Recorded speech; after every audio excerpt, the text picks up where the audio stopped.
Alhamdulillah, segala puji bagi Allah Rabbil Alamin. Dialah yang menciptakan, dialah yang mengurusi, dialah yang memberikan rezeki, dialah yang mengatur, dan kepadanya kelak kita akan kembali. Allahumma salli wa sallim ala sayyidina wa maulana Muhammadin wa ala alihi wa ashabihi ajma'in. Ya Allah, semoga salawat dan salam senantiasa Engkau curahkan untuk hamba kekasih-Mu, untuk baginda Nabi kita Muhammad alaihi salatu wassalam, untuk keluarga beliau, untuk istri-istri beliau, untuk putra-putri beliau, dan untuk seluruh sahabat Nabi. Semoga Allah meridhai kita bersama mereka. Amma ba'd, jamaah rahimakumullah. Sudah menjadi kodrat kita hidup di dunia yang terkutuk, yang kebanyakan kita tidak sadar bahwa Nabi alaihi salatu wassalam telah menjelaskan hakikat kehidupan dunia ini. Beliau mengatakan ad-dunya mal'unatun mal'unun ma fiha. Dunia ini terlaknat, dan terlaknat orang-orang yang hidup di dalam. Illa dzikrullah wa ma wala. Yang tidak terlaknat adalah mengingat Allah dan ketaatan kepada Allah. Itu tidak terlaknat. Semua yang bermanfaat buat akhirat kita itu tidak terlaknat. Wa aliman au muta'alliman. Dan orang yang berilmu, yang mengamalkan ilmunya, dan orang-orang yang belajar ilmu tentang Allah Azza wa Jal, tentang bagaimana kita bisa kembali ke surga Allah Azza wa Jal. Maka Allah mengingatkan kita di surat Al-Hijr ayat 3 tentang manusia-manusia yang mereka mengejar dunia, padahal dunia itu meninggalkan mereka. Jadi semakin dikejar, semakin dia pergi. Sedangkan yang akan datang ini tidak mereka pedulikan. Makanya sampai sebagian ulama mengatakan ad-dunya mudbirah wal akhirah muqbilah. Dunia ini pergi loh. Engkau kejar secepat apapun, dia akan meninggalkanmu. Dan akhirat ini datang. Dia sedang datang nih. Fa'ajabun liman yuqbil alal mudbirah. Maka sungguh menakjubkan orang-orang yang menyambut yang pergi. Yang pergi disambut. Yang pergi dilayani. Sedangkan yang datang malah dia tinggalkan. Di surat Al-Hijr ayat 3 Allah berfirman, silahkan dibaca.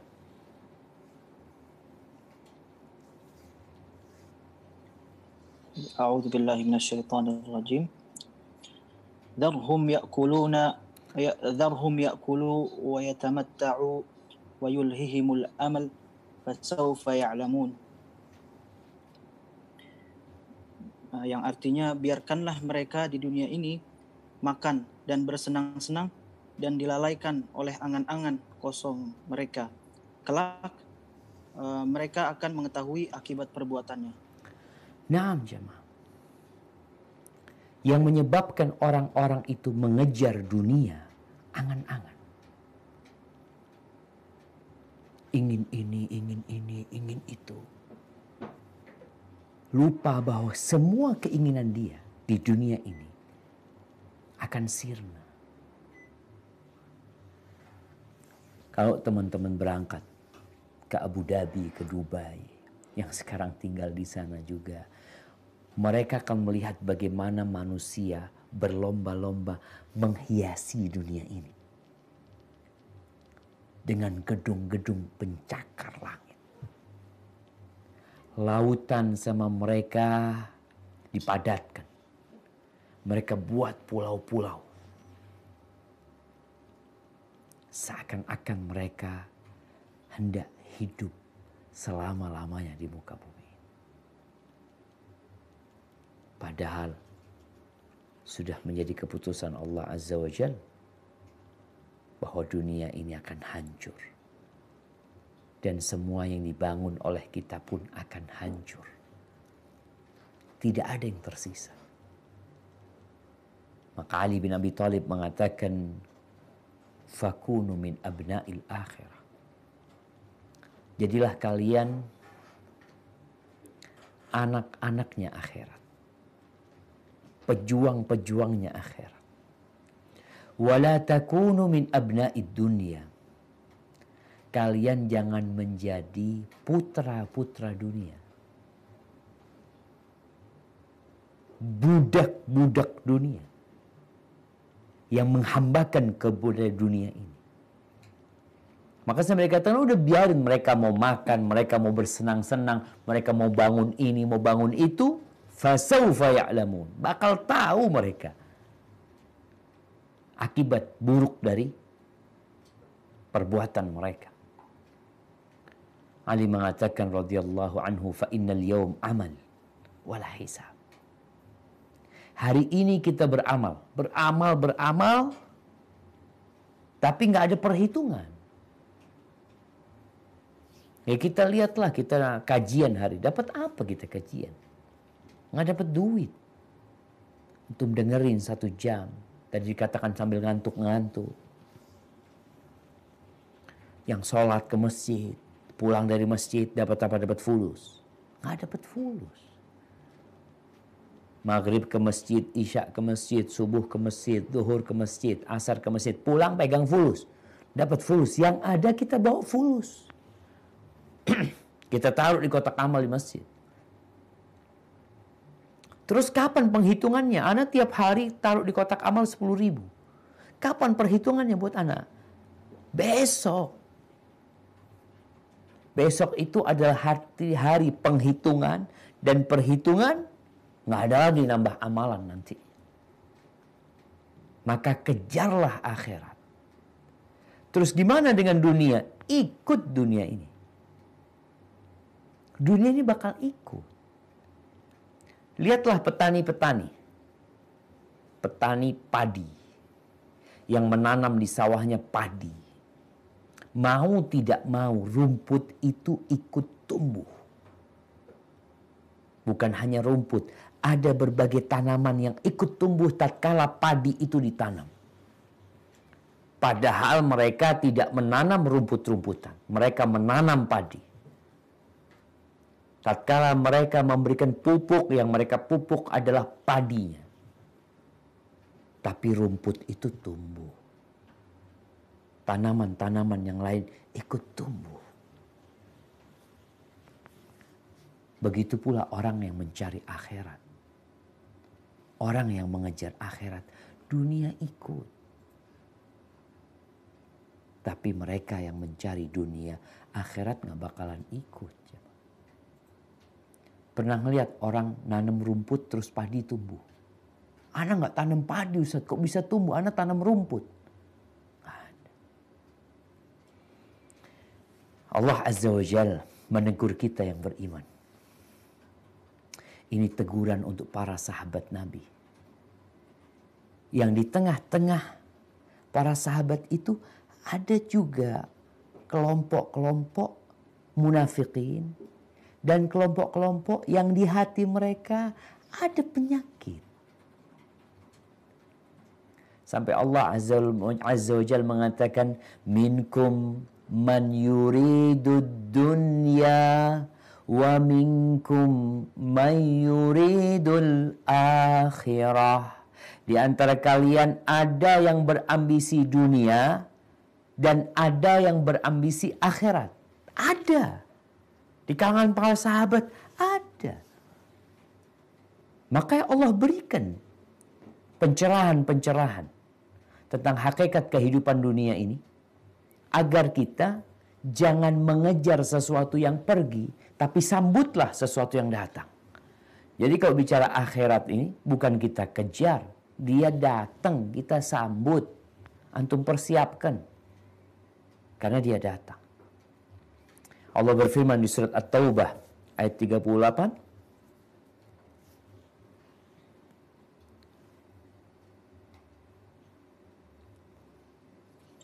A'udzu billahi minasyaitonir rajim. Ya ayyuhalladzina amanu ma lakum idza qila lakum unfiru fi sabilillah athaqaltum illa itsaqaltum. al-ard ithaqaltum illa al-ard araditum bil hayati dunya min al-akhirah fama mata'ul hayati dunya fil akhirati illa qalil. Yang artinya, wahai orang-orang yang beriman, mengapa apabila dikatakan kepada kamu, berangkatlah untuk berperang di jalan Allah, kamu merasa berat dan ingin tinggal di tempatmu? Apakah kamu lebih menyenangi kehidupan dunia ini daripada kehidupan akhirat? Padahal kenikmatan hidup di dunia ini dibandingkan dengan kehidupan di akhirat hanyalah sedikit. Allahu Akbar. Kalau bicara jihad fi sabilillah di masa Rasul sallallahu alaihi wasallam, yang ada kalau mereka nggak menang, mereka akan tewas. Ketika mereka tewas, istrinya menjadi janda, anak-anaknya menjadi yatim. Ada yang tidak tewas tapi terluka, itu akan jadi ujian lain buat dia. Sehingga orang tuh berat untuk berjuang di jalan Allah Azza wa Jalla. Sampai Allah mengatakan araditum bil hayatid dunya minal akhirah. Apakah kalian lebih menyenangin kehidupan dunia ini daripada akhirat? Kalian lebih senang sama dunia ini. Padahal orang-orang sebelum kita telah pergi meninggalkan dunia ini. Kenikmatan kehidupan dunia, kalau dibandingkan kehidupan akhirat, hanya sedikit sekali. Sedikit. Nanti kita akan perbandingkan sedikit itu. Agar kita tidak tertipu. Ada orang yang memiliki tanah seluas 10.000 hektar milik dia. Ada yang memiliki lebih dari itu.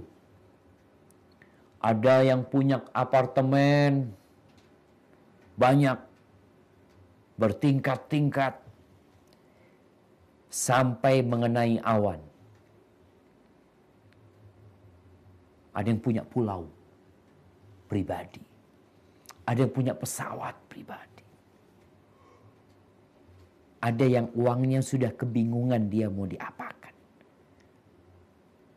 Kata Nabi SAW, la mawdi'u sawti ahadikum fil jannah khairun minad dunya wa ma fiha. Tempat di surga sepanjang 1 meter kira-kira, tempatnya pecut. Dulu orang-orang mengendarai onta, kuda yang mereka memerlukan cemeti agar kendaraannya bisa lebih cepat bergerak. Itu pecut bisa ditaruh di rumah. Ya mungkin digantungin. Ya. Tempatnya itu di surga. Di akhirat nanti. Itu lebih baik dari dunia dan isinya. Bukan lebih baik dari pulau pribadimu. Bukan lebih baik dari jet pribadimu. Bukan lebih baik dari tanah yang engkau milikin. Itu tempat 1 meter kira-kira lebih baik dari dunia dan isi. Yang dunia ini diperebutkan sekarang oleh 8 miliar manusia. 8 miliar manusia memperebutkannya sekarang.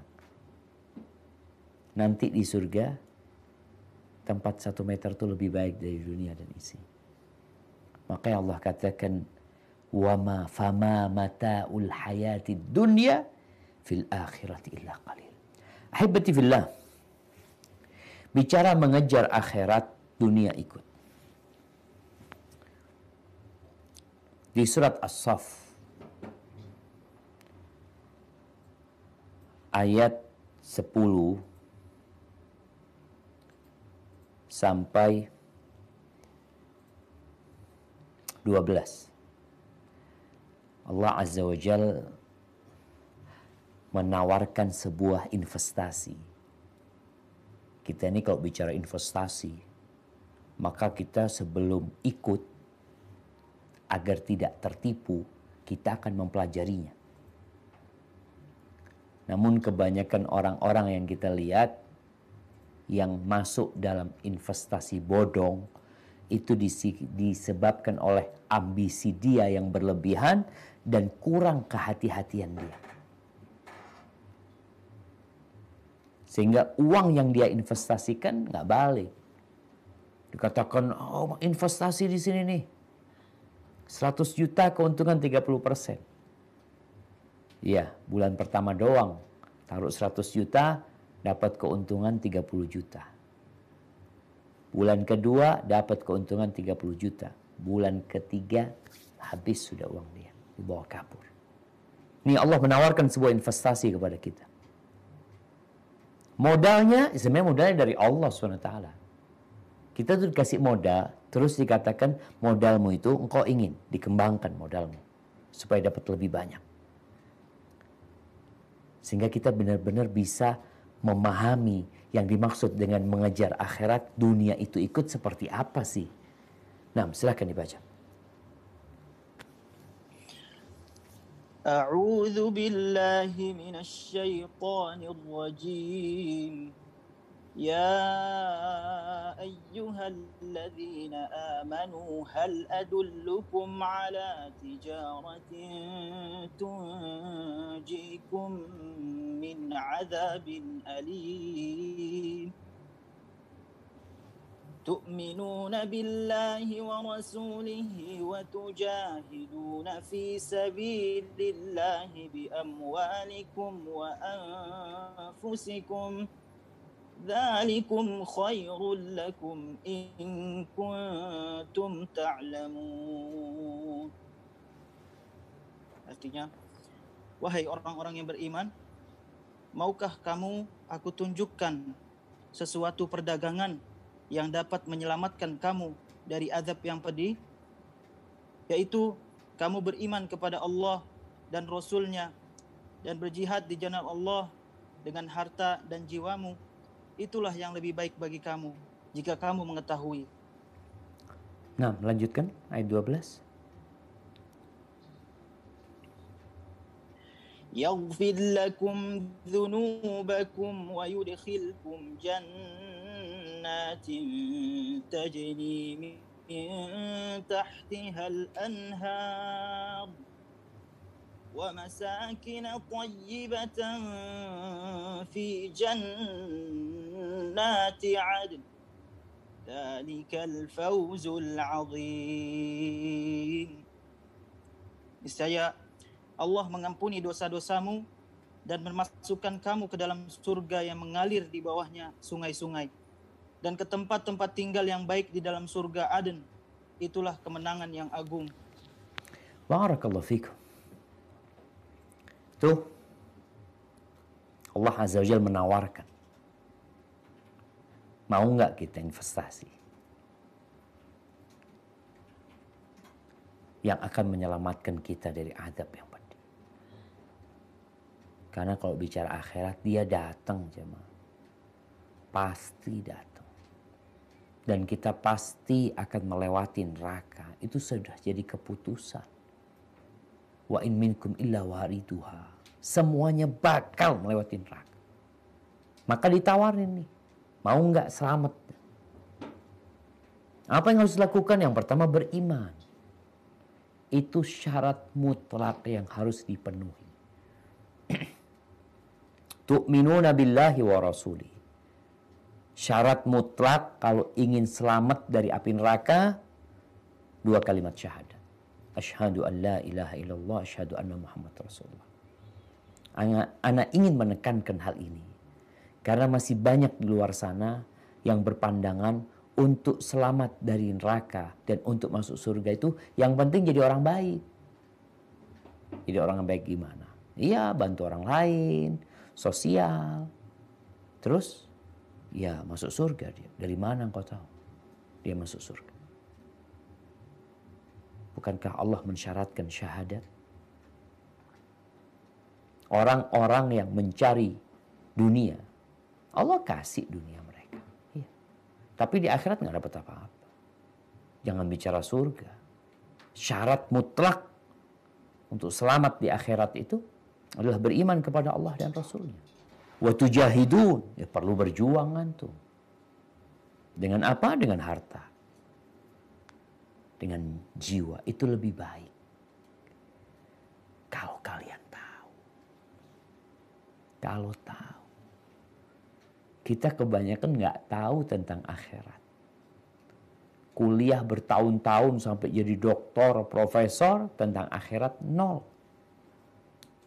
Yang dia tahu tentang kehidupan dunia aja.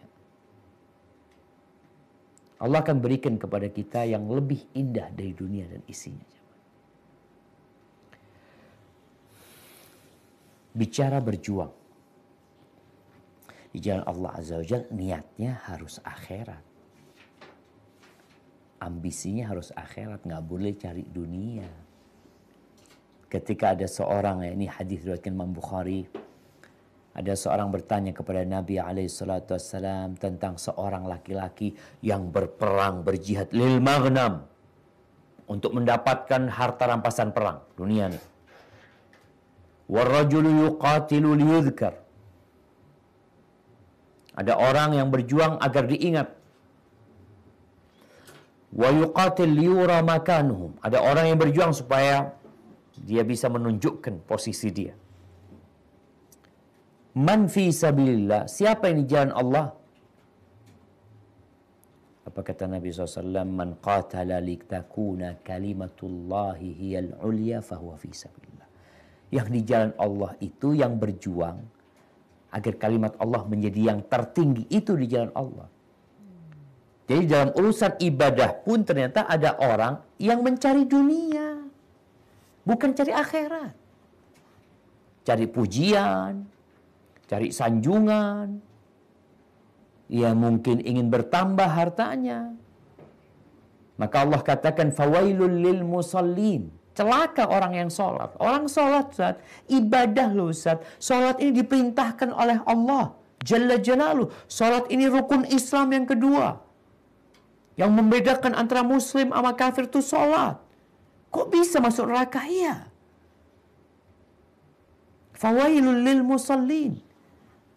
Kenapa? Karena ambisi sholatnya dia dunia. Alladzina hum an sholatihim sahun, alladzina hum yura'un. Sholat, tapi asal-asalan sholat. Nggak menyempurnakan sholatnya. La rukun wala syarat. Yang penting pikir dia sholat. Sedangkan kalau untuk urusan dunia, dia sempurnakan sampai sekolah dia, sampai training.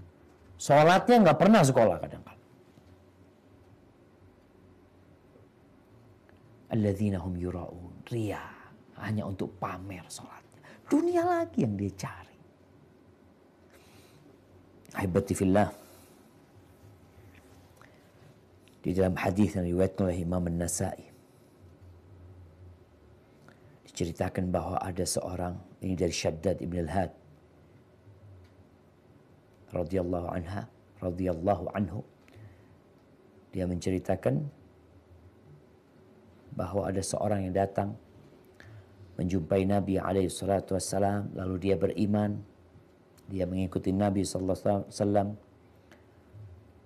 lalu dia berkata, qala uhajir ma'ak ya Rasulullah, aku hijrah bersamamu. Iya. Lalu Nabi SAW menyampaikan kepada para sahabatnya, tolong dijaga nih orang ini, didampingi orang ini, kasih tahu nih orang ini. Tatkala perang Khaybar terjadi, Rasulullah SAW dapat harta rampasan perang, lalu mulai dibagikan kepada para sahabatnya. Ini orang dapat bagian, dikasihlah dia bagian. Ketika dia dikasih, pembagian itu dia tanya, "Ma hadza? Apaan ini?" Qala qasmun qasamahun Nabi SAW. Itu bagian yang Nabi bagikan buat engkau. Heran dia kok dapat harta. Dia ambil tuh harta. Dia bawa menjumpai Nabi SAW. Lalu dia bertanya, "Ma hadza?" Ini apa Nabi SAW? Itu bagian untukmu yang aku bagikan. Lalu kata orang ini, "Ma ala hadza bay'atuka." Bukan untuk ini aku berbaiat kepadamu. Bukan. Walakin bay'atuka ala an urma ilaha huna. Aku ni membaiatmu dengan harapan aku tuh dilempar panah yang kemudian tembus ke sini, masuk ke sini, tembus ke belakang. Fa'amut fa'adkhul jannah. Lalu aku mati dan masuk surga. Kalau bicara mati, semua bakal mati jemaah. Tapi bagaimana memilih kematian yang indah, husnul khatimah, ya kita berusaha berjuang untuk itu. Kalau bicara mati, semua bakal mati. Engkau mau sakit, nggak sakit, mau kena COVID, nggak kena COVID, mati. Mau tua, mau muda, kalau ajal sudah tiba, semua bakal mati. Ini orang mengatakan, aku ingin mati dalam kondisi ada anak panah yang masuk ke leherku ini, kemudian aku mati dan masuk surga. Intasduqillah yasduqka. Kalau engkau benar sama Allah, engkau jujur yang kau ucapkan, maka Allah akan berikan kepadamu apa yang kau inginkan. Tidak berapa lama, tahu-tahu ada panggilan untuk berjihad. Dan orang ini ikut berperang. Dan itu anak panah masuk di tempat yang dia tunjuk dengan tangan. Lalu orang ini dibawa kepada Nabi SAW. Nabi bertanya, ahu, apa benar dia? Benar dia nih? Kalau na'am. Kata para sahabat, iya ya Rasulullah. Ini orang yang tadi ngomong sama engkau. Sadaqallah fasadaqah. Ini orang jujur sama Allah. Lalu Allah berikan apa yang dia inginkan. Nabi SAW mengafani orang ini dengan jubahnya beliau. Kemudian beliau yang mensolatinya. Dan di antara yang beliau baca ketika mendoakan orang ini, Allahumma hadza abduka. Ya Allah, ini hambamu. Kharaja muhajiran fi sabilika. Dia pergi keluar untuk hijrah di jalanmu. Faqutila syahidan. Dan dia terbunuh syahid. Ana syahidun ala dhalik. Aku bersaksi untuk itu. Orang ini ngejar dunia, pengejar akhirat. Akhirat yang dia kejar, dunia datang. Artinya dia nggak minta tuh. Dia tidak berharap dapat harta rampasan perang, tapi datang kepada dia. Namun kalau orang mengejar dunia, dunia itu akan pergi dan akhirat tidak akan dia dapatkan di sana. Di surat Hud ayat 15-16. Mungkin kita bisa baca di sini bagaimana Allah menjelaskan tentang ambisi orang-orang. Ada yang berambisi dunia, dia dapat apa? Nah, silahkan dibaca.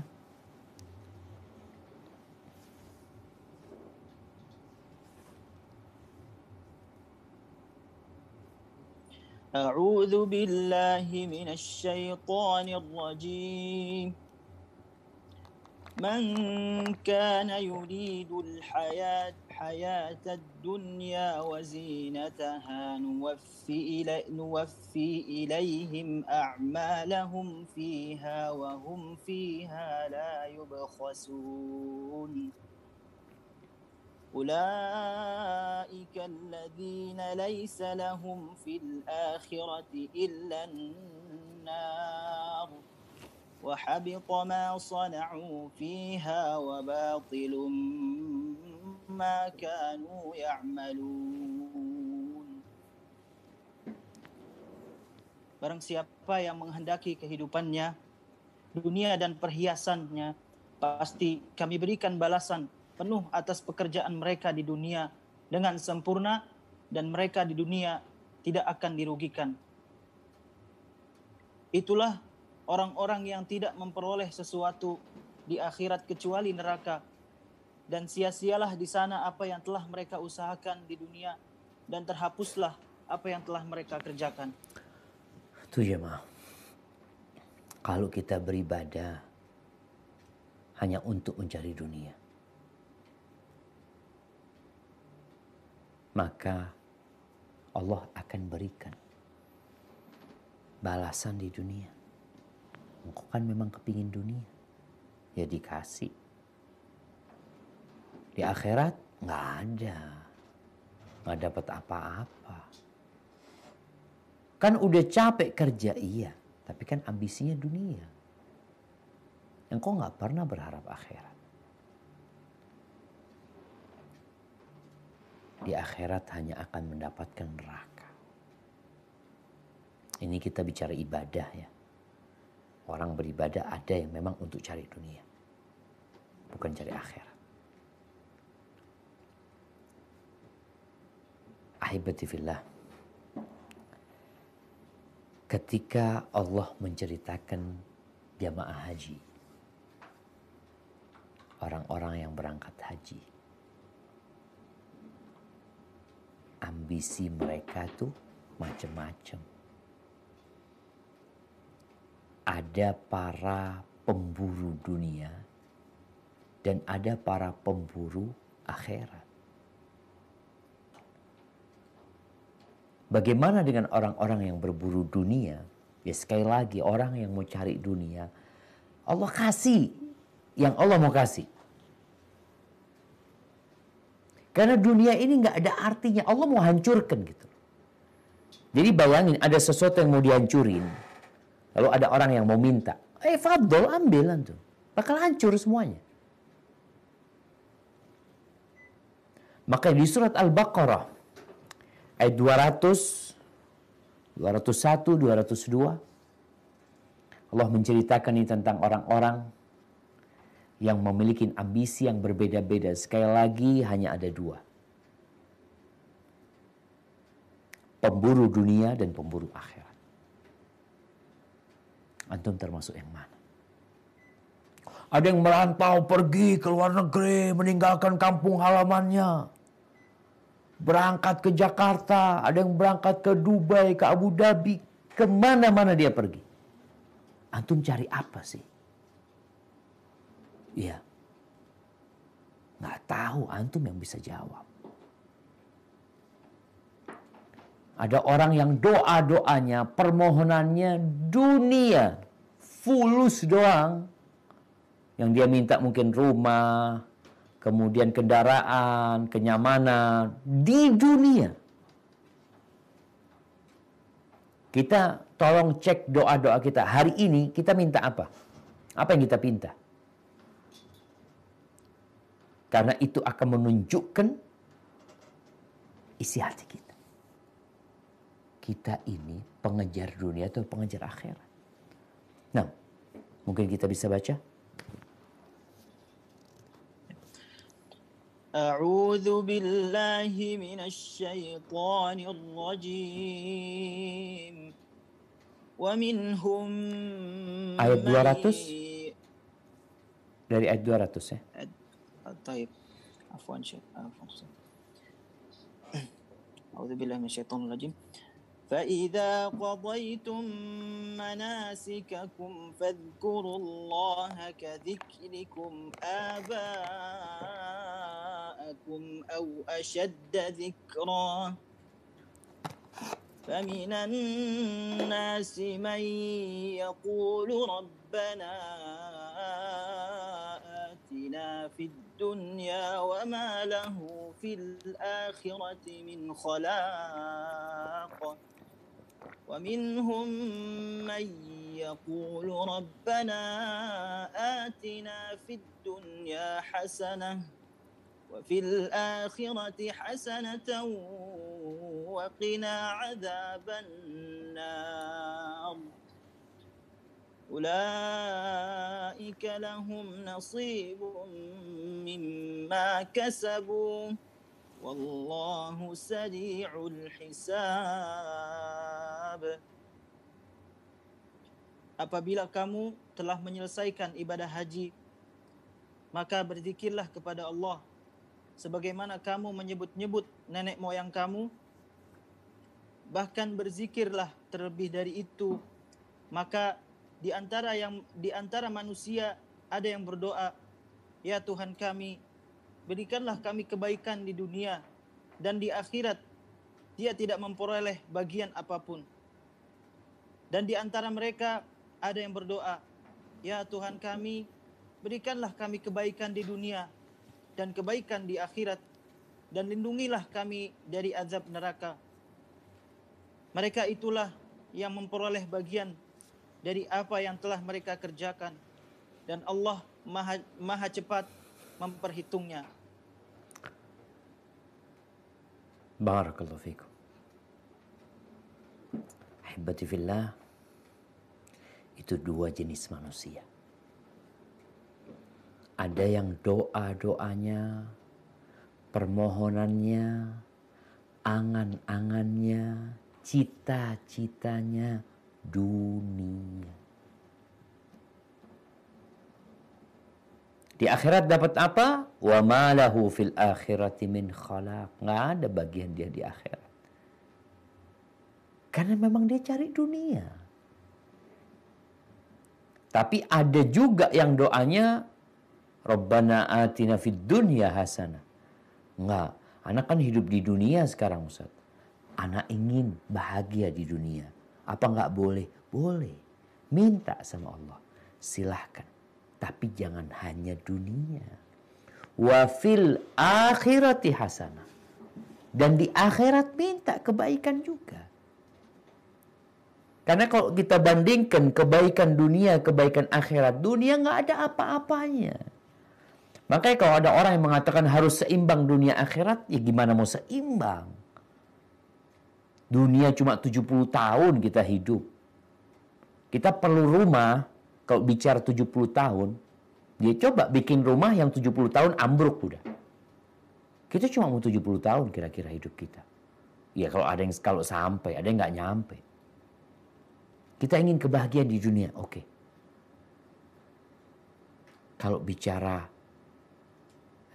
seimbang dunia sama akhirat, ya enggak lah. Masa 70 tahun sama yang satu harinya aja 1000 tahun. Di akhirat nanti 1 tahun. Engkau di dunia seumur hidupmu cuma 70 tahun. Makanya minta wa fil akhirati hasanah. Wa qina adzabannar. Ini sebuah keyakinan yang harus ada. Kita akan melewati neraka. Maka kita minta agar Allah menyelamatkan kita dari api neraka. Ahibati fillah. Bicara mengejar akhirat, dunia datang. Rasulullah SAW bersabda dalam hadis yang diriwayatkan Imam Tirmidzi dari Anas bin Malik radhiyallahu anhu. Man kanatil akhiratu hammahu ja'alallahu ghinahu fi qalbih. Barang siapa yang akhirat adalah ambisi dia, yang ada dalam benak dia, ana mau ngejar akhirat. Ana ingin punya bidadari yang banyak di sana. Ana ingin punya rumah, punya istana yang batu batanya emas dan perak. Ana ingin buah-buahan di sana yang tidak berhenti. Ana ingin melihat sungai-sungai yang tercipta dari air susu, dari khamr, dari madu, dan dari air biasa. Barang siapa yang akhirat ambisi dia, apa yang akan dia dapatkan? Ja'alallahu ghinahu fi qalbih. Allah akan jadikan kekayaan dia itu di hatinya. Ini orang kaya raya. Jangan dipikir orang kaya itu yang banyak harta bendanya. Allah akan jadikan nih orang kaya raya hatinya. Dia akan memandang kepada dunia, aduh remeh dunia ini. Allah akan jadikan dia kaya hatinya. Terus harta benda, wajama alaihi syamla.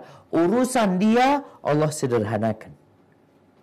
Ini orang kalau mengejar akhirat, hidupnya nyaman di dunia. Gak terlalu terbebani dia. Urusan COVID-19 nih, urusan dia mau di PHK, urusan dia punya kerjaan mungkin gak jalan. Ada kekayaan di hati dia. Pulang ke rumah, menjumpai istri dan anak-anaknya dengan penuh keridhaan. Wa atathu dunya wa hiya raghimah. Dunia akan datang ke dia dalam kondisi dunia ini hina. Karena memang dia memandang dunia ini sesuatu yang hina. Nggak perlu diperebutkan urusan dunia ini. Kalau mau rebutan, kalau mau berlomba-lomba, kalau mau bersaing, buat di sana lah. Yang 1 hari sama dengan 1000 tahun. Yang 1 meter lebih baik dari dunia dan isinya. Itu yang pantas diperebutkan. Maka dunia ini akan datang sama dia dalam kondisi hina dunia ini. Itu buat orang yang ambisinya akhirat, dunia datang. Dia nggak terlalu peduli sama kedatangan dunia. Kenapa? Kata Nabi SAW, "Lau kanatid dunya ta'dilu indallah janaha ba'udah." Kalau dunia ini ada nilainya di sisi Allah seperti 1 sayap nyamuk. Ada berapa nyamuk yang antum bunuh tiap hari? Kalau dunia, kota antum lihat kota antum, lihat Abu Dhabi, lihat Dubai, lihat negeri-negeri yang mentereng. Itu sama 1 sayap nyamuk, lebih berharga 1 sayap nyamuk. Kalau dunia ini ada nilainya di sisi Allah seperti 1 sayap nyamuk. Allah nggak akan kasih orang kafir seteguk air. Allah nggak akan kasih. Nggak ada nilainya. Benar-benar hina. Bagaimana dengan orang yang mengejar dunia? Dunia itu lari dikejar. Lari, dia semakin kencang, dunia semakin kencang lari. Dia dapat, ditinggal sama dia. Udah anda dapat Ustaz. Terus mau kemana? Ya ditinggal. Makanya kata Nabi SAW, "Waman kanatid dunya hammahu, ja'alallahu faqrahu baina ainaihi." Allah akan jadikan kefakiran di antara kedua matanya. Kefakiran. Iya. Orang yang berambisi dunia, yang mengejar dunia, miskin dia walaupun banyak hartanya. Oh dia dapat Ustaz. Iya miskin dia. Allah yang menjadikan hal itu. Karena ambisi dia dunia. Sampai kata Nabi SAW, kalau anak manusia itu dikasih 1 lembah isinya emas. 1 gunung emas antum. Kalau sekarang di Indonesia mungkin gunung emas. Apakah antum merasa cukup? Alhamdulillah cukup. Kalau ambisi antum dunia, antum ingin 2. Baik, dikasih 2, ingin 3. Dikasih 3, ingin 4. Kayak apa miskin orang kayak gitu? Miskin. Fakir dia. Orang kaya dikasih 1, kalau kaya beneran dia, alhamdulillah, alhamdulillah. Orang itu baru akan puas kalau tanah yang dimasukkan ke mulut dia. Mati selesai dia. Allah akan jadikan kefakiran di antara kedua matanya. Wasyattata alaihi syamlah nih. Pengejar dunia, urusannya Allah cerai beraikan. pekerjaannya nggak rampung-rampung, nggak selesai-selesai. Terus dia capek ngurusin dunianya. Sehingga tidak sempat menikmati dunianya. Karena ambisi dia dunia. Tadi dia ingin nambah lagi, ingin nambah lagi. Antum kapan menikmatin dunia? Nggak bakalan menikmatin dunia. Punya ini, punya itu. Sampai kadang-kadang kita melihat ada rumah-rumah besar ya. Sehingga Ana sampaikan di Surabaya, Ana melihat ada rumah bagus-bagus. Ana takjub dengan rumah-rumah itu. Iya. Besar, bagus. Tapi kata kawan, Ustaz, jangan takjub Ustaz. Ini rumah isinya cuma pembantu sama tukang kebun. Rumah ini isinya pembantu sama tukang kebun. Yang punya sedang cari dunia. Yang punya tuh rumah sedang sibuk mencari dunia. Belum tentu sebulan sekali dia berangkat ke rumah dia yang ini. Belum tentu sebulan sekali berangkat ke villa-villa. Belum tentu. Kenapa? Karena urusannya nggak pernah rampung. Rapat lagi, rapat sana, kunjungan sana, kunjungan sana.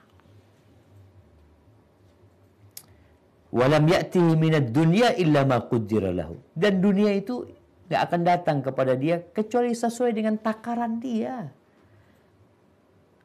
Kalau yang pertama yang ambisinya akhirat, dunia itu datang sama dia dalam kondisi hina itu dunia. Kalau orang yang ambisinya dunia, dia yang terhinakan di depan dunia. Dianya terhinakan. Mungkin harus bongkok-bongkok dia mencari dunia. Terus ya tetap yang datang segitu. Mau dibuat apa?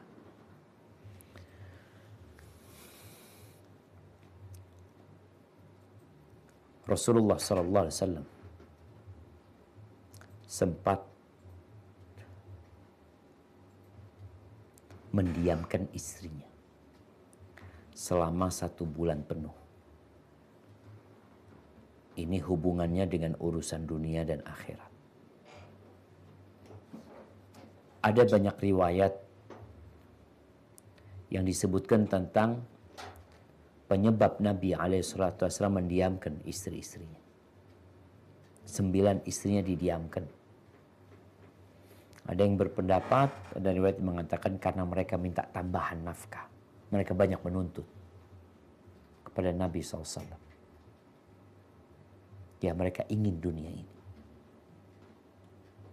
1 bulan Nabi SAW tidak mendatangi istrinya. Bahkan tidak tidur di rumah-rumah beliau. SAW. Setelah 1 bulan, turun firman Allah Azza wa Jalla di surat Al-Ahzab ayat 28-29 tentang urusan mengejar dunia atau mengejar akhirat. Nabi kemudian memanggil satu persatu istrinya, menawarkan kepada mereka, kalian mau berburu akhirat atau cari dunia? Silahkan dibaca.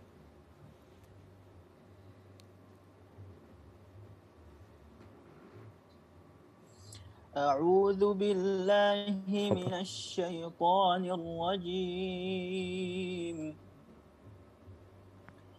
Ya ayyuhan nabiyyu qul li azwajika in kuntunna turidna al-hayata ad-dunya wa zinataha إن كنتم تريدن الحياة الدنيا وزينتها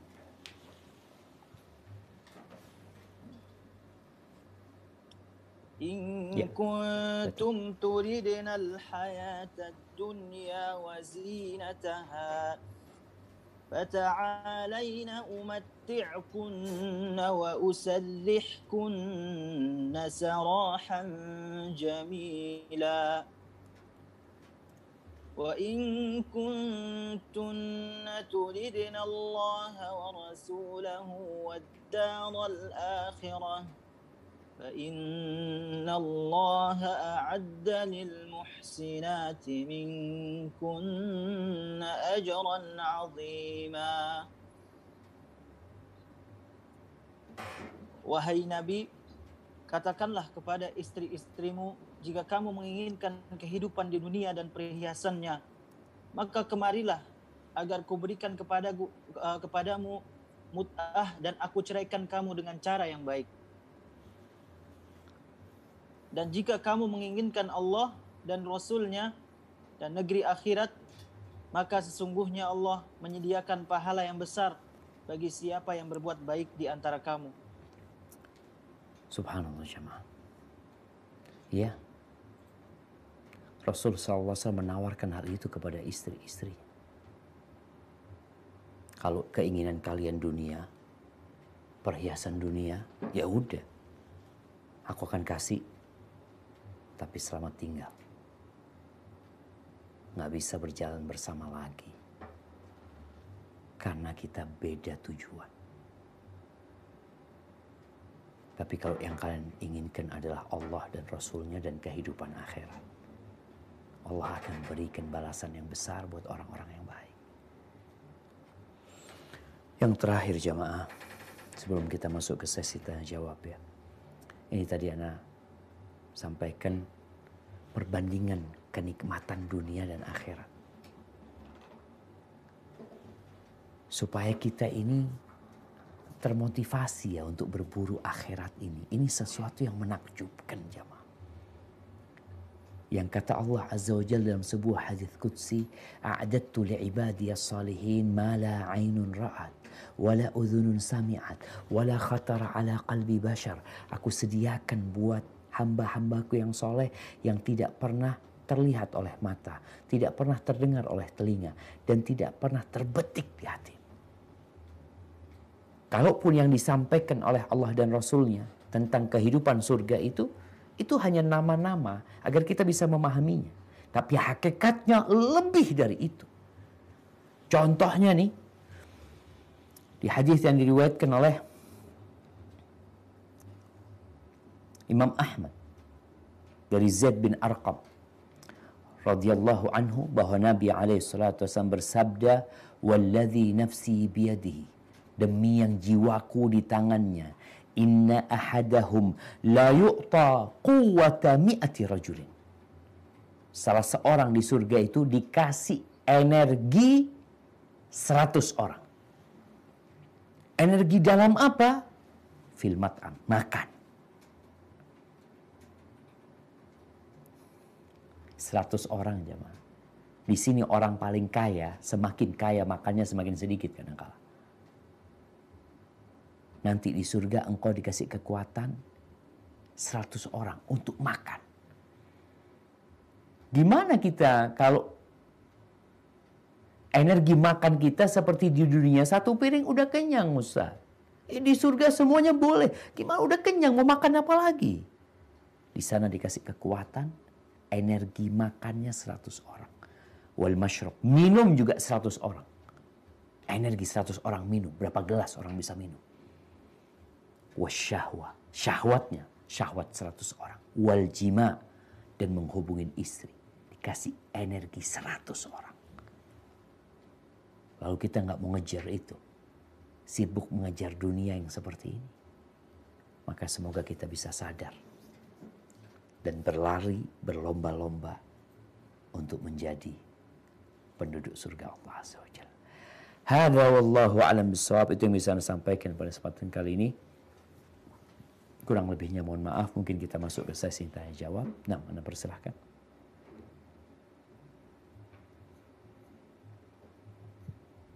Jazakumullahu khairan Ustadz atas waktu dan ilmunya. Insya Allah kita masih ada waktu sekitar 27 menit untuk sesi tanya jawab. Langsung saja kita masuk ke pertanyaan yang pertama, Ustadz. Nah, tafadhal. Assalamualaikum Ustadz. Waalaikumsalam warahmatullahi wabarakatuh. Apa hukumnya seorang muslim yang sangat bersemangat ilmu dunia, bahkan sampai mengeluarkan dana jutaan dan beranggapan bahwa ilmu yang dipelajari ini akan membawa ke surga? karena merupakan bagian dari amal jariah, tapi enggan setiap diajak kajian walaupun secara daring. Jazakallahu khairan Ustaz. Barakallahu fikum. Nah, jamaah rahimakumullah. Islam itu tidak menentang ilmu dunia. Rasul SAW mengatakan antum a'lamu bi umuri dunyakum. Kalian lebih ngerti tentang urusan dunia. Ya, kita hidup di dunia, mau tidak mau kita perlu ilmu tentang dunia. Tapi bicara ilmu tentang akhirat ini, engkau ketika belajar ilmu dunia, sampai tingkat profesor pun gak akan diajari tata cara wudhu yang benar. Kalau kita bicara ilmu dunia, kira-kira yang S2, umpamanya kita bicara dia ambil matematika. Bermanfaat matematika, nah. S1-nya matematika, S2-nya matematika, S3-nya matematika. Apakah di sana engkau akan diajari tentang Asma'ullah al-Husna? Engkau akan diajari di sana tentang halal dan haram? Engkau akan diajari di sana tentang yang hak dan yang batil? Nggak ada. Gimana akan mengantarkan ilmu tersebut ke surga, sedangkan engkau tidak tahu tentang Allah Azza wa Jal, tentang aturan Allah nggak tahu. Silakan belajar ilmu tentang dunia. Tapi Allah mengatakan wabtaghi fima ataka Allah ad-daral akhirah. Carilah akhirat engkau. Gimana cari akhirat kalau nggak tahu jalan menuju akhirat? Wala tansa nasibaka minad dunya. Jangan lupa engkau hidup di dunia. Hadis-hadis yang berkaitan dengan keutamaan ilmu jemaah. Itu tentang ilmu syariat. Man yuridillahu bihi khairan yufaqihu fid din. Tanda Allah ingin kebaikan buat seseorang, Allah akan bikin orang itu memahami agama. Maka silahkan, kita tidak larang orang belajar ilmu umum, apalagi kalau bermanfaat. Tadi dia katakan, insya Allah Ustaz jadi jariah ya, kalau anak ajarkan ilmu yang bermanfaat, insya Allah jadi jariah. Tapi jangan sampai engkau kemudian bodoh tentang ilmu akhirat ini. Karena termasuk Allah benci orang-orang yang sibuk dengan dunia, alim bid dunya, jahil bil akhirah. Alim berilmu tentang urusan dunia, bodoh tentang urusan akhirat. Wudhu pun nggak tahu cara yang benar berwudhu. Maka nasihat kita buat orang-orang yang sibuk seperti itu, ya kita katakan, maksudnya tafadhol antum mau belajar tentang dunia nggak dilarang. Tapi untuk menuju ke surga itu ada jalannya. Gimana jalannya? Ya, dengan cara belajar agama. Dan menuntut ilmu agama ini bukan sunnah jamaah. Bukan anjuran. Talabul ilmi faridatun ala kulli muslim. Kewajiban buat setiap muslim gitu loh. Maka itu mungkin yang kita bisa sampaikan kepada dia, keutamaan belajar ilmu agama ya. Semoga dia mendapatkan petunjuk dari Allah, kita doakan dia juga. Hadza wallahu a'lam bissawab. Jazakallahu khairan Ustaz atas jawabannya. Kemudian kita masuk ke pertanyaan selanjutnya dari ikhwan yang menggunakan fitur raise hand untuk Akhi Amiruddin. Kami persilahkan untuk menyampaikan pertanyaannya.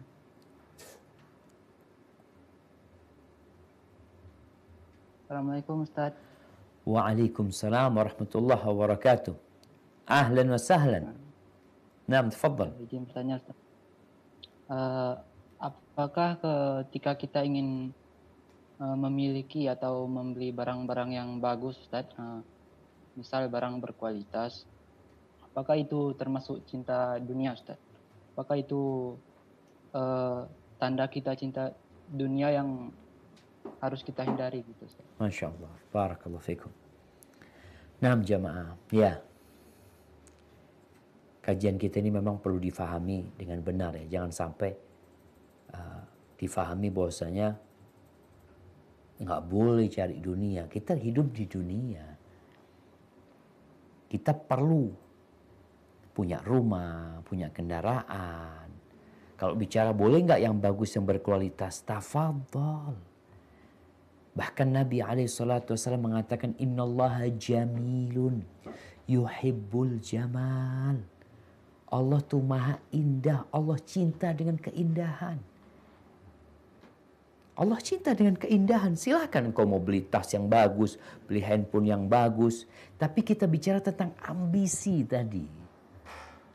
Sehingga kalau bicara ambisi yang ada di hati kita ini dunia atau akhirat. Biasanya kita akan dapat mengevaluasi diri kita tuh. Kita beli barang mahal tapi sedekah sedikit. Engkau itu katanya mau cari akhirat. Enggak dilarang engkau beli handphone. Oke, beli handphone harganya 25 juta. Dilarang? Enggak dilarang. Pokoknya jangan berlebih-lebihan. Artinya engkau memang orang kaya gitu loh. Jangan orang gajinya 5 juta beli handphone 25 juta. Ini orang memang ratusan juta gajinya Ustaz. Jadi beli handphone itu ya murah buat dia. Nah, enggak ada masalah. Tapi jangan sampai engkau beli handphone 25 juta, sedekah cuma 25.000 gitu loh. Di sini akan nampak. Engkau berarti enggak sungguh-sungguh cari akhirat. Oh iya Ustaz, kan kata Nabi SAW, ittaqin nar walau bisyiqqi tamrah. Selamatkan dirimu daripada setengah dari neraka walaupun dengan setengah butir kurma. Setengah butir kurma Ustaz. Ini 25.000 Ustaz, dapat banyak kurma Ustaz. Iya, betul ucapanmu. Tapi engkau tidak bersungguh-sungguh cari akhirat. Padahal Allah berikan kepadamu harta yang banyak. Maka silakan, nggak apa-apa beli barang-barang yang bagus ya. Tapi tadi jangan lupa yang buat akhirat ini dibuktikan. Perempuan-perempuan Masya Allah beli tas puluhan juta. Pas waktu sedekah diminta untuk donasi, tasnya 50 juta. Donasi 50.000. Jadi tasnya dia tuh 50 juta. Yang dikeluarkan untuk sedekah cuma 50.000. Pantes enggak? Ya, kalau buat orang-orang yang ambisinya dunia, ya pantas aja. Memang dia pikir 50.000 aja buat apa, ambis inilah. Dia kadang-kala juga sedekah karena nggak enak juga. Diliatin orang, masa atasnya 50 juta, dia nggak sedekah. Maka di sini, jadi nggak ada masalah. Antum mau jadi orang kaya, boleh. Nabi SAW tidak mencela. Beliau mengatakan, la ba'sa bil ghina. Nggak apa-apa kekayaan itu. Liman ittaqa, asalkan dia bertakwa gitu loh. Bahkan beliau memuji, ni'mal malu salih fir rajuli salih. Indahnya harta yang baik kalau di tangan orang yang soleh gitu loh. Ini orang kaya raya dan soleh, indah sekali itu. Dia akan sedekahkan ya. Maka kalau kita melihat sahabat-sahabat Nabi, Masya Allah. Mereka bekerja, mereka berusaha. Abu Bakar berdagang, Abdurrahman bin Auf dagang, Utsman bin Affan dagang. Mereka punya kendaraan-kendaraan yang bagus sampai diriwayatkan ya. Anda membaca Ibnul Qayyim rahimahullahu taala menjelaskan bahwasanya Umar bin Khattab ini pernah berkorban dengan seekor onta. Yang harga ontanya itu sama dengan 80 ekor onta. Artinya ontanya ini bagus sekali. Bahkan disebutkan ada halaqah, ada antik di hidungnya itu dari perak yang ontanya ini. Dari bagusnya onta tersebut. Ketika ditanya, kenapa engkau korbankan yang itu? Kata dia, ya, aku ingin membuat marah orang-orang kafir. Supaya mereka tahu kita ini hidup bukan untuk dunia. Gitu. Artinya nih, onta ini yang buat mereka bagus banget, sayang banget disembelih, dipotong buat Allah SWT. Disitulah kita menunjukkan bahwasanya kita memang benar-benar mencari akhirat. Artinya boleh yang bagus-bagus itu boleh. Tapi jangan lupa kita diciptakan untuk akhirat sebenarnya. Hadza wallahu a'lam bissawab. Nah. Jazakallahu khairan Ustaz atas jawabannya. Kita masuk ke pertanyaan selanjutnya. Assalamualaikum warahmatullahi wabarakatuh. Waalaikumsalam warahmatullahi wabarakatuh. izin bertanya Ustadz. Saya merasa sedih melihat orang tua saya yang selalu sibuk mengurus urusan bisnisnya. Saya juga sudah sering mendoakan mereka, meminta hidayah dan memberitahu orang tua saya bahwasanya saya sangat ingin berkumpul bersama mereka kelak bersama di dalam jannah Allah. Sampai saat ini kedua orang tua saya masih sering lalai. Bagaimana sikap saya sebaiknya Ustadz melihat keadaan ini? Jazakallahu khairan. Masya Allah jamaah. Iya jamaah, ini ujian kita ya. Kadangkala kita punya orang tua, ada yang sama sekali tidak peduli dengan akhiratnya. Kalau duduk berbicara ya semua tentang urusan dunia, kerabat-kerabat kita. Ada yang kalau dikasih nasihat, bahkan ada yang marah. Apa yang harus kita lakukan? Jangan pernah bosan untuk memberikan nasihat. Tapi juga jangan sampai memberi nasihat yang membuat mereka bosan. Artinya kita nggak boleh bosan, tapi dalam proses berdakwah jangan juga membuat mereka bosan akhirnya nanti. Nabi Nuh alaihissalam nggak pernah bosan berdakwah. Mendakwain kaumnya, anaknya sendiri juga. 950 tahun beliau berdakwah. Jadi antum kalau ngelihat, ana baru berapa lama ya ngajak keluarga. Oh baru 3 tahun, baru 10 tahun. Nabi Nuh 950 tahun alaihi salam berdakwah. Maka sabar. Yang kedua, tugas kita tuh hanya menyampaikan. Nah, tapi caranya harus indah. Berapa banyak kebenaran ditolak gara-gara cara kita menyampaikan salah. Atau cara kita menyampaikan kurang etis. Maka tolong ketika menyampaikan, kalau ini orang tua, kalau ini kakak, kalau ini adik, ini paman, kita harus bisa memposisikan diri kita. Oh ini paman, anak keponakan. Gimana cara anak menyampaikan? Oh ini ayah, anak ini anak, anak wajib berbakti. Sehingga kalau antum anak, tunjukkan kebaktian antum sama orang tua. Kemudian ya kita juga perlu umpamanya kayak yang terjadi sama Umar bin Khattab radhiyallahu anhu tadi. Onta yang dipotong itu yang mahal harganya. Ketika antum punya rezeki, antum berkorban ya. Orang kadang-kala berkorban, tadi mungkin berkorban ya kambing yang harganya murah, sapi yang harganya murah. Antum tunjukkan korban umpamanya, antum punya rezeki dari Allah SWT, nih sapi harganya 100 juta. Untuk menunjukkan bahwasanya dunia ini gak ada artinya. Kita bakal tinggal semuanya. Ini salah satu cara untuk menunjukkan kepada mereka. Kadang-kala mereka punya uang lebih dari itu. Tapi kalau untuk ibadah sama Allah, untuk berkorban, subhanallah, cari kambing yang murah, cari sapi yang murah. Bukan yang terbaik yang dikorban. Maka itu menjadi salah satu cara untuk membuktikan kalau dunia ini gak ada artinya gitu. Ajak orang tua ziarah kubur sekali-kali. Yuk ayah, lama kayaknya kita gak ziarah kubur. Kuburan kakek umpamanya apa? Berangkat. Sambil terus ya mengajak. Kalau mereka sudah bosan ya kita berhenti dulu. Nanti ada waktu yang tepat, ada momentum-momentum yang bisa dijadikan bahan untuk nasihat ya. Seperti kita ngelihat ada orang terkaya di Indonesia mati. Anda masih ingat ketika Habibie mati itu, Anda membaca berita, dia punya mobil, satu mobil, kalau nggak salah mobil BMW apa Mercy yang antik, itu harganya 60 M. 60 apa 50 gitu, Anda lupa. Ditinggal mati. Ditinggal. Itu menjadi momentum tuh, lihat tuh. Ditinggal semuanya. Nggak ada yang dibawa. Itu menjadi salah satu cara bagaimana memberikan nasihat. Hadza wallahu a'lam bishawab.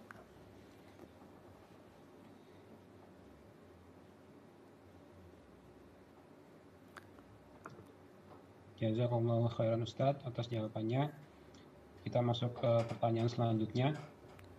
Assalamualaikum warahmatullahi wabarakatuh. Waalaikumsalam warahmatullahi wabarakatuh. Ana ingin bertanya, apakah boleh bila kita bersedekah di suatu tempat, misal panti asuhan, lalu dalam pembukuannya itu ada kolom doa. Apakah boleh kita menuliskan doa tertentu yang kita inginkan? Apakah itu menjadikan sedekah kita tidak ikhlas? Jazakallahu khairan. Barakallahu fikum. Naam jamaah. Kalau bicara sedekah kemudian kita minta didoakan umpamanya oleh orang, boleh aja. Boleh aja karena memang di antara tawasul yang disyariatkan, yang pertama tawasul dengan amal soleh, yang kedua dengan doa orang soleh, yang ketiga dengan asma'ullah al-husna dan sifat-sifat Allah SWT. Jadi tatkala kita bersedekah kemudian kita berdoa minta sama Allah, seperti yang diceritakan oleh Nabi SAW tentang 3 orang yang terjebak di dalam gua, kemudian mereka bertawasul dengan amal soleh mereka, itu diperbolehkan. Sehingga kita sedekah, kemudian kita minta, ya Allah mudah-mudahan dengan sedekah ini dimudahkan urusanku ya Allah. Terus kalau tadi di panti asuhan, kadang-kala kan ada mereka yang memang ya supaya didoakan yang ngasih. Ya, kalau kita mau menyebutkan doa nggak ada masalah, tapi kalau kita enggak lah, ana dengan sedekah ini sudah berharap Allah mengabulkan doa ana, permohonan ana. Jadi nggak perlu kita tulis. Kalaupun kita tulis semuanya kita memang minta untuk didoakan, nggak ada masalah. Tapi lebih baik antum doa sendiri. Itu lebih utama sebenarnya. Dan jadikan sedekah itu sebagai bab tawassul antum dengan amal soleh. Kemudian antum berdoa. Hadza wallahu a'lam bissawab. Jazakallahu khairan Ustaz. Ke pertanyaan selanjutnya. Assalamualaikum warahmatullahi wabarakatuh. Waalaikumsalam warahmatullahi wabarakatuh. Afwan, apakah memandangi wajah istri kita termasuk ibadah? Jazakallahu khairan. Barakallahu fikum. Naam jamaah. Jadi memang ada sebuah hadis yang menyebutkan tentang memandang wajah istri itu merontokkan dosa ya. Namun memang hadis itu dhaif. Akan tetapi Rasulullah SAW ketika beliau menceritakan tentang hubungan suami istri, beliau menyebutkan alaihi salatu wassalam wa fi bud'i ahadikum sadaqah, dan kalian mendatangi istri kalian, ngumpulin istri kalian itu dapat pahala sedekah. Lalu para sahabat heran, kok bisa-bisanya orang ini menyalurkan syahwatnya dapat pahala sedekah? Itu syahwat dia, kok dapat pahala sedekah? Maka beliau alaihissalatu wassalam mengatakan, ara'aitum law wada'aha fi haram akana alaihi wizr. Menurut kalian, gimana kalau dia meletakkan syahwatnya di tempat yang haram? Dia dosa enggak? Ya dosa tentunya. Begitu pula tatkala dia meletakkan syahwatnya di tempat yang halal, dia dapat pahala sedekah. Kemudian yang kedua, Rasulullah SAW menyebutkan tentang bagaimana tatkala suami ini melihat sesuatu yang membangkitkan birahi dia. Dia di luar rumah melihat perempuan, tahu-tahu birahinya bangkit, nafsunya membara. Apa kata Nabi SAW? Falyarji' ila ahli. Hendaklah dia pulang.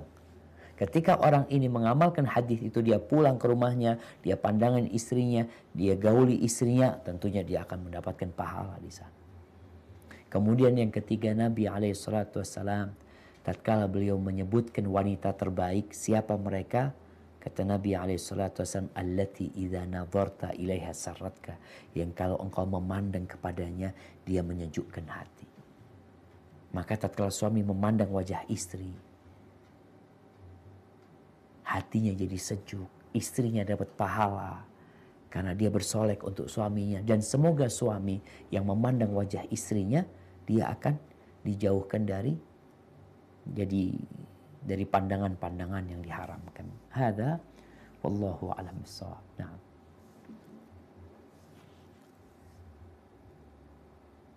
Jazakumullahu khairan Ustaz. Wa iyyakum. Kita masih ada waktu sekitar 8 menit. Masuk ke pertanyaan selanjutnya.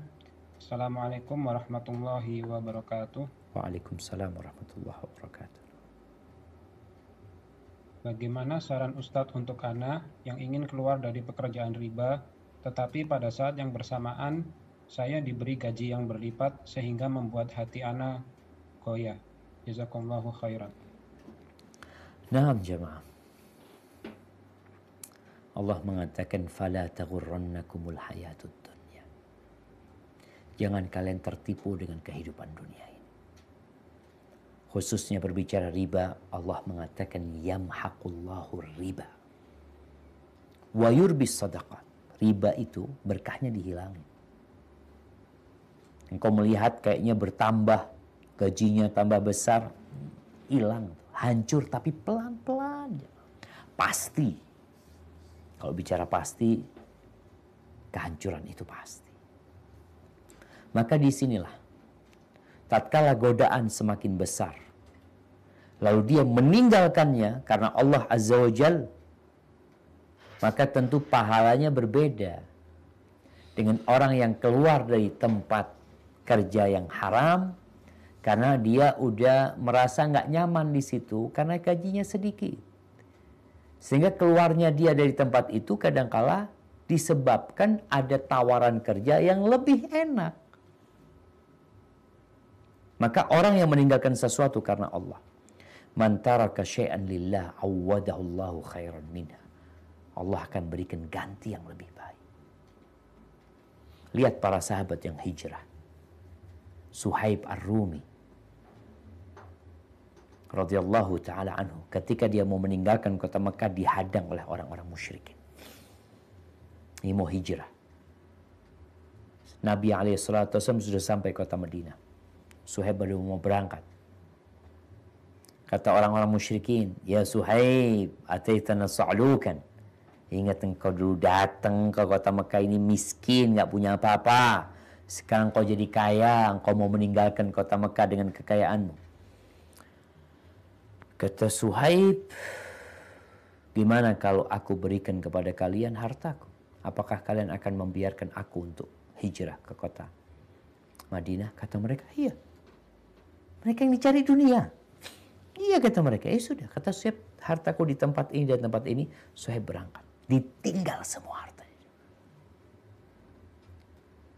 Ketika sampai kota Madinah, Allah sudah menurunkan wahyunya kepada Nabi SAW. Lalu Rasul SAW mengatakan kepada Suhaib, Rabihal bay, atau Rabihal Suhaib. Oh, engkau beruntung. Allah mengatakan, wa minan nasi man yashri nafsahu ibtigha'a mardatillah. Wallahu ra'ufun bil ibad. Ada orang-orang yang membeli dirinya. Dia beli dirinya. Dia keluarkan uang untuk mendapatkan keridhaan Allah SWT. Jadi kalau ini orang akhirnya keluar dari tempat itu karena Allah SWT dan yakin Allah yang maha memberikan rizki, selesai urusannya. Jadi godaan-godaan dunia ini ya seperti tadi ayat yang di surat Taubah yang kita baca. Kenapa kalian tuh kok merasa berat, merasa dengan kehidupan dunia ini? Kalian lebih senang sama dunia ini. Kalian tidak berpikir akhirat. Araditum bil hayatid dunya minal akhirah. Fama mata'ul hayatid dunya fil akhirati illa qalil. Dikit kehidupan dunia ini. Walaupun ditambah berlipat ganda sedikit jamaah dibandingkan dengan akhirat. Barakallahu fikum. Nah.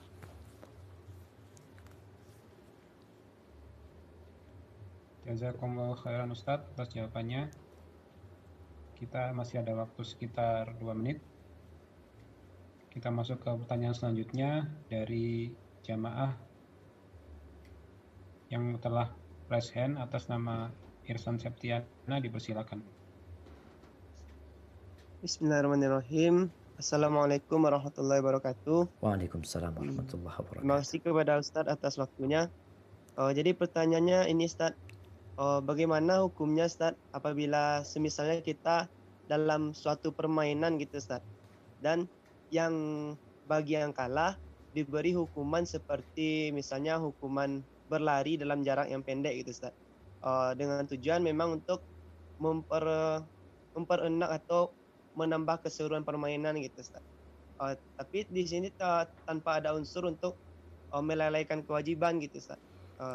Jazakallahu khair Ustaz. Assalamualaikum warahmatullahi wabarakatuh. Waalaikumsalam warahmatullahi wabarakatuh. Iya jemaah. Jadi ada permainan-permainan yang melalaikan kita dari Allah dan Rasulnya, dari kewajiban-kewajiban kita. Ada permainan-permainan yang ternyata ada manfaat di sana, bahkan untuk jihad fi sabilillah. Sehingga Rasul SAW ketika berbicara tentang berlomba, itu yang diperbolehkan atau termasuk yang diperbolehkan adalah ya berkuda, kemudian naik onta, ya berlomba, di mana di situ ada nilai menyehatkan badan dan membuat orang itu bisa berjihad jalan Allah SWT. Semoga tadi kalau dikatakan permainan yang ada larinya, ya hukumannya dia lari dengan harapan dia jadi orang yang sehat, ya kemudian itu juga untuk persiapan berjihad di jalan Allah Azza wa Jalla, semoga gak masalah. Jadi intinya usahakan permainan-permainan kita itu ada manfaat. Jadi semua permainan yang menyehatkan badan kita insya Allah, yang di situ ada unsur orang itu menjadi lebih kuat, lebih energi, dan tidak ada unsur taruhan di sana, itu insya Allah nggak ada masalah. Namun ketika waktunya sholat, waktunya beribadah, hendaklah kita segera menuju kepada Allah Azza wa Jalla. Karena anak-anak ini kadang-kala kalau sudah main lupa sama waktu sholat, ya. Hadza wallahu a'lam bishawab.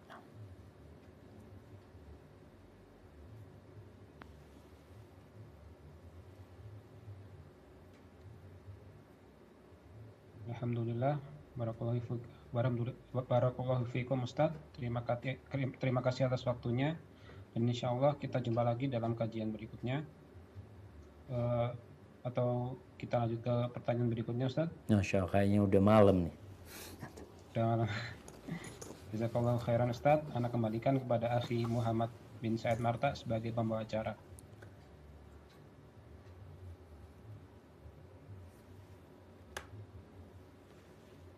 Alhamdulillah, setelah kita penghujung acara, jazakumullahu khairan kepada Ustaz Syafiq Reza Basalama dan kepada tim SRB, juga kepada para jamaah sekalian. Insya Allah dimudahkan untuk jumpa di majelis berikutnya. Mohon dimaafkan atas segala kekurangan, salah kata, juga untuk pertanyaan yang belum tersampaikan karena terbatasnya waktu. Untuk itu kami tutup kajian kali ini. Barakallahu fikum wa jazakumullahu khairan katsira. Mari kita tutup dengan doa kafaratul majelis. Subhanakallahumma wa bihamdika asyhadu an la ilaha illa anta astaghfiruka wa atubu ilaik. Wassalamualaikum warahmatullahi wabarakatuh.